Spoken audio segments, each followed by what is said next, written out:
Halo teman-teman semua, perkenalkan nama saya Permata LG Purba NPM 079 dari kelas Strategi Operasi K.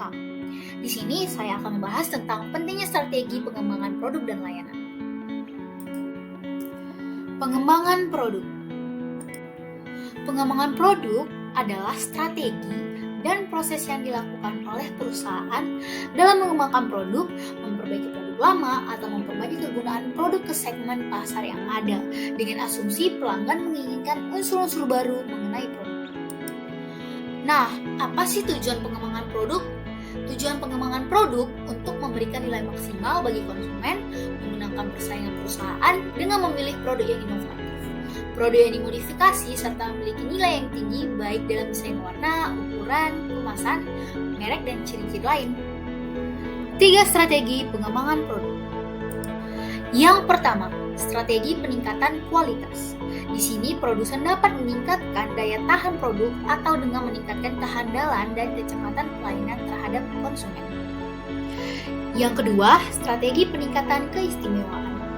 Produk ada 4 indikator yang dapat meningkatkan keistimewaan suatu produk, seperti kualitas bahan yang dipakai, keanekaragaman, kenyamanan dalam pemakaian suatu produk bagi penggunanya, dan aksesoris tambahan.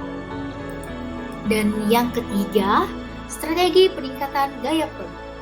Produsen bisa meningkatkan nilai suatu produk dari segi pemilihan warna produk tersebut, rancangan atau desain yang menarik, dan yang terakhir adalah kemasan yang dapat memberi nilai tambah bagi produk tersebut. Nah, teman-teman, dari perspektif pasar, persaingan internasional semakin ketat loh. Di banyak pasar, banyak pesaing bersatu dalam hal kinerja produk dan layanan mereka.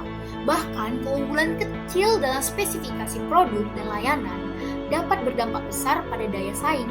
Hal ini membuat pilihan pelanggan lebih kompleks dan seringkali lebih menuntut dalam hal menginginkan produk dan layanan yang memenuhi kebutuhan spesifik mereka.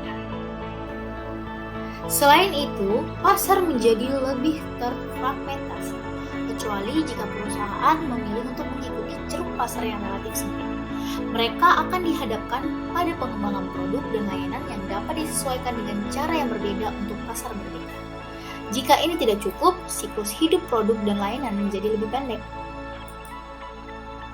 Selanjutnya, serangkaian tekanan yang berbeda tetapi sama pentingnya mempengaruhi sumber daya operasional yang harus dikembangkan dan menghasilkan produk dan layanan baru.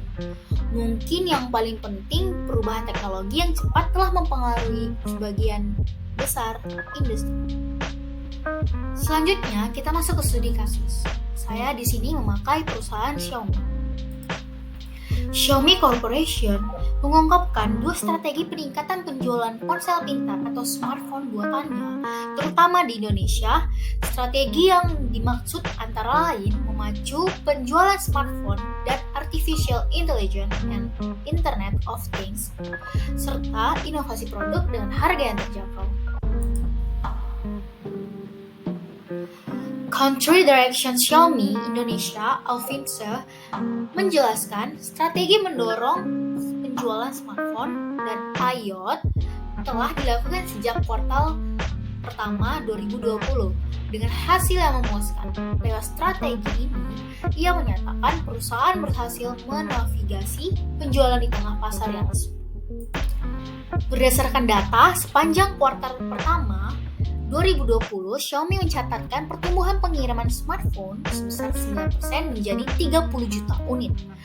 Diikuti oleh Vivo dengan pertumbuhan 3% sebanyak 24 juta unit. Sementara seperti merek lainnya, Samsung, Huawei, dan Apple, meski mencatatkan jumlah pengiriman unit yang tinggi, namun pengiriman smartphone 3 merek ini mengalami penurunan pada kuartal pertama 2020. Tak hanya smartphone, berdasarkan laporan keuangan Xiaomi kuartal pertama 2020, perusahaan berhasil meraih peningkatan pemasukan dari produk-produk Internet of Things atau IoT dan gaya hidup sebesar 7,8%. Saat ini Xiaomi telah membangun platform IoT terbesar di dunia dengan lebih dari 252 juta perangkat pintar yang terhubung ke platformnya, tidak termasuk smartphone dan laptop. Untuk strategi yang kedua, Alvin menyatakan Xiaomi terus mendorong inovasi dengan meluncurkan produk smartphone maupun IoT dengan harga terjangkau. Strategi ini didorong untuk memenuhi kebutuhan gaya hidup masyarakat Indonesia. Yang terbaru, Xiaomi baru saja meluncurkan smartphone Redmi 9 dan Poco F2 Pro pada Selasa lalu. Alvin pun yakin bahwa dengan adanya dua ponsel terbaru itu bisa semakin menggait konsumen di Indonesia.